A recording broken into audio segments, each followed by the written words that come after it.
Tuto masáž můžete provádět každý den, nezabere vám díl než 15 minut a určitě si nezapomeňte přečíst popisek u videa, protože tam najdete cenné informace nejen o svalech, ale také o samotné masáži. Nejprve začneme aktivací našeho lymfatického systému. Budeme potřebovat klouby našich prstů a pojedeme od středu hrudníku podél klíční kosti směrem ven k rameni. Jedeme krouživými pohyby a používáme středně silný tlak. Je důležité, abyste ramena táhli pořád směrem dolů, abyste je nedávali k uším. Na každou stranu tohle pojedeme 3krát.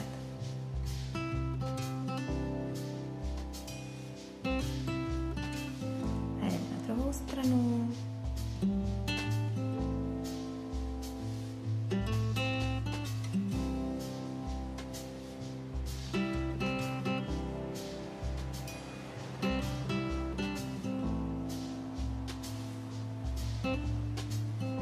A naposledy.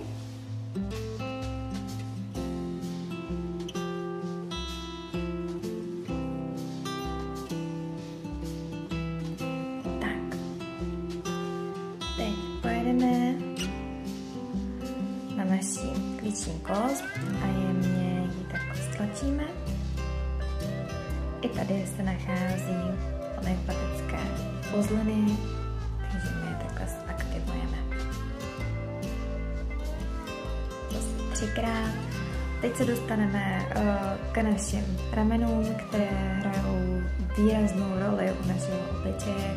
Víc najdete v popisku. A pojedeme nejdřív takovýmhle trváním a potom uvolníme krouživými pohyby. Chvilku se pověnujeme.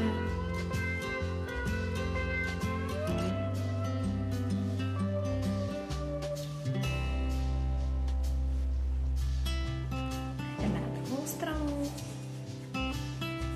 Zase takhle potrveme. Kroužíme pohyby.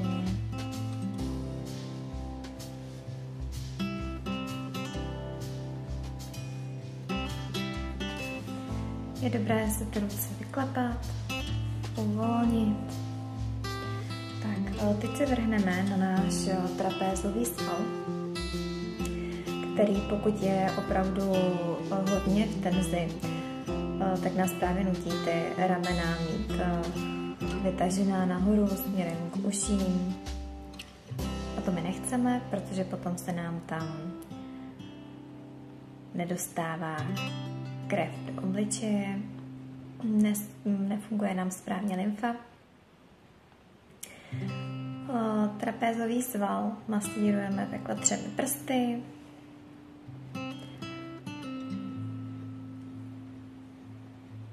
Krásně si ho nahmatáte.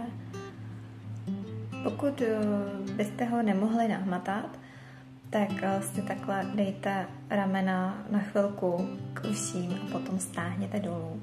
Uchopíte ten trapézový sval. A půjdeme na druhou stranu.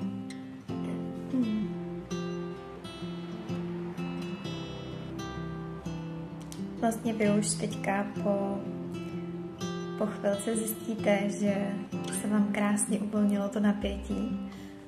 Tahle masáž je skvělá i při bolesti hlavy, pokud máte náročný den, tak tohle je naprosto paráda.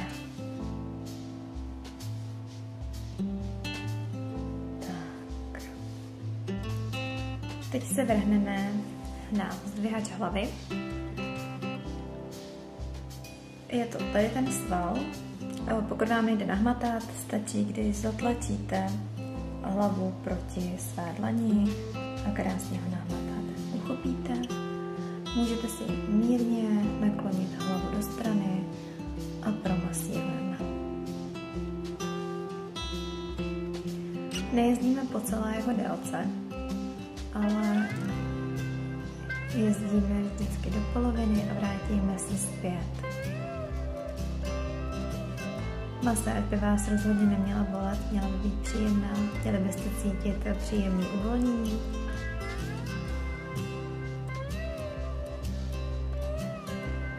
Nezapomeňte ramena dolů, aby byly uvolněný.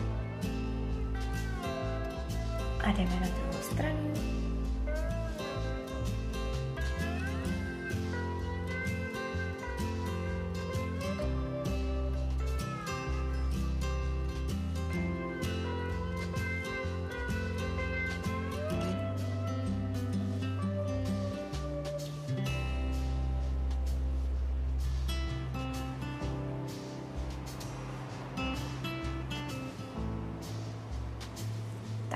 Půjdeme teď na uvolnění brady, kdy palcem děláme takový mírný kroužky.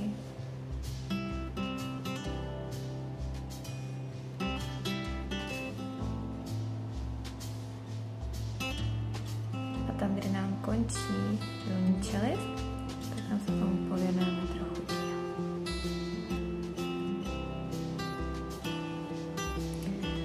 A jdeme na druhou stranu. Nezapomeneme na ramena.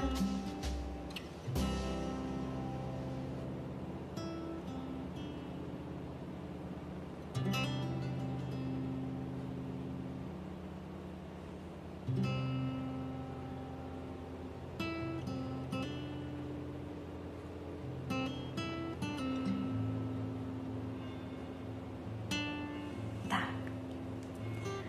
Můžeme si jemně uhladit a přesuneme se na naši vlasovou pokožku,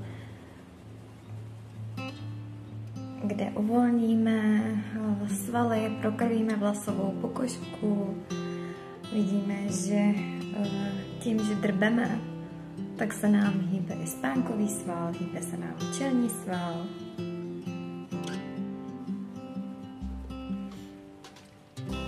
Tak a jdeme na uvolnění našeho hlavního svalu, žvíkacího, a to je masseter. Chytneme si ucho rukou, druhou ruku dáme nad ucho, ramena táhneme dolů, hlavu budeme tlačit proti ruce a pojedeme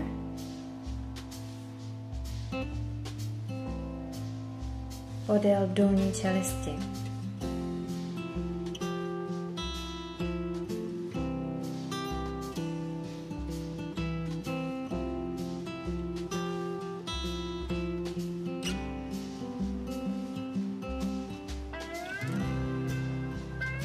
Půjdeme na druhou stranu. Vy vlastně ucítíte úplně krásný uvolnění.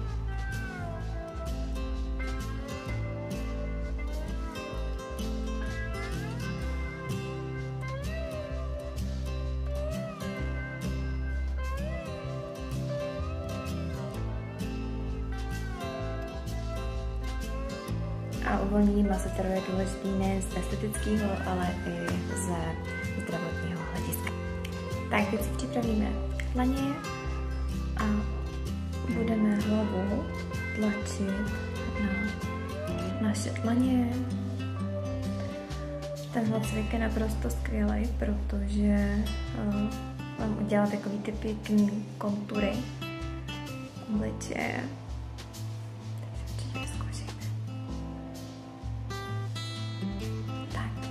A teď půjdeme na náš nos. U kořene nosu budeme dělat mírné kroužky a zvolna přesuneme ukazováček a pojedeme jemnýma malýma kroužkama směrem dolů. Tahle masáž je naprosto skvělá na úzký nosík, takže pokud chcete úzký nosík, tak doporučuju.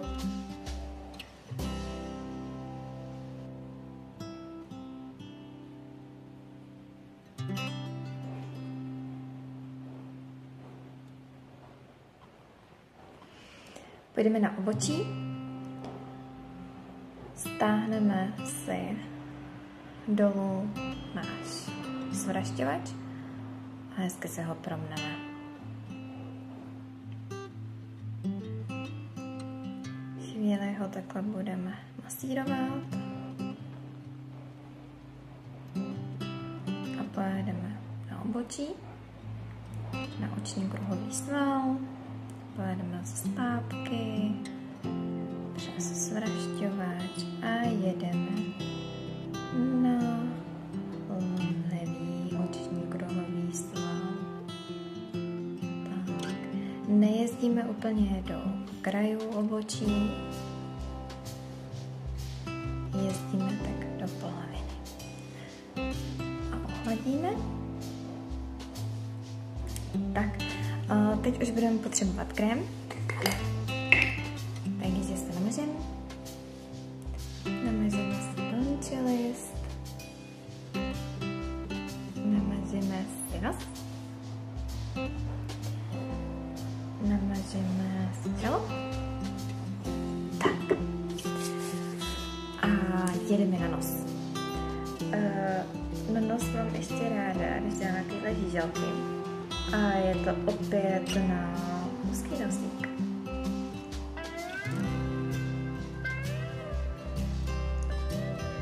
Tak.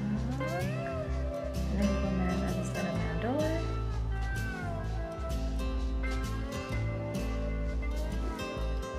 Tak a ohladíme. Tak, teďka půjdeme na skvělou liftingovou masáž. Budeme potřebovat palec a ukazováček. A pojedeme. Půjdeme do části.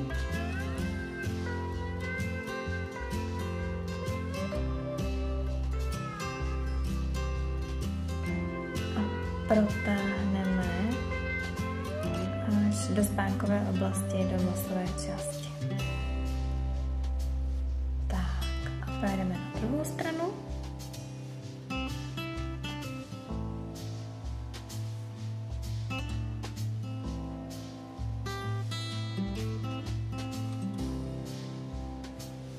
Nejdřív jezdíme jenom k uchu.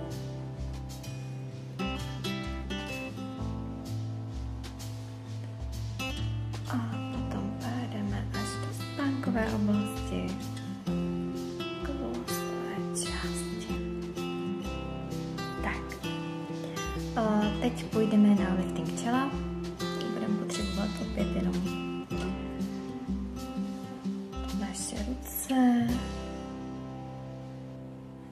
Tady na to vlastně vůbec není potřeba nějaký tlak víc vyvíjet.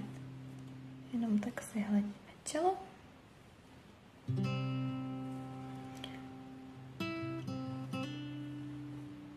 A zase jdeme do vlasové části. A jdeme na druhou stranu.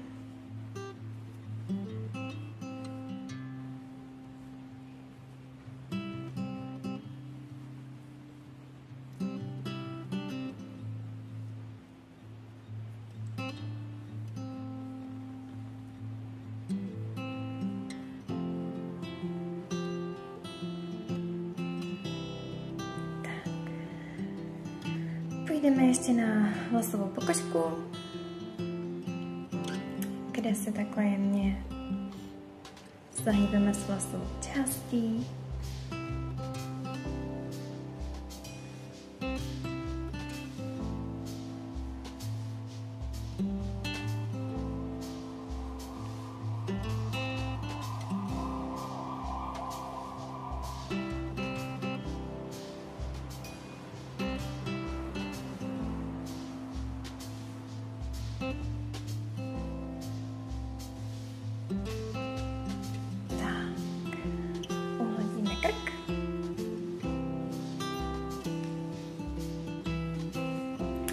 Opět zakončíme masáží naší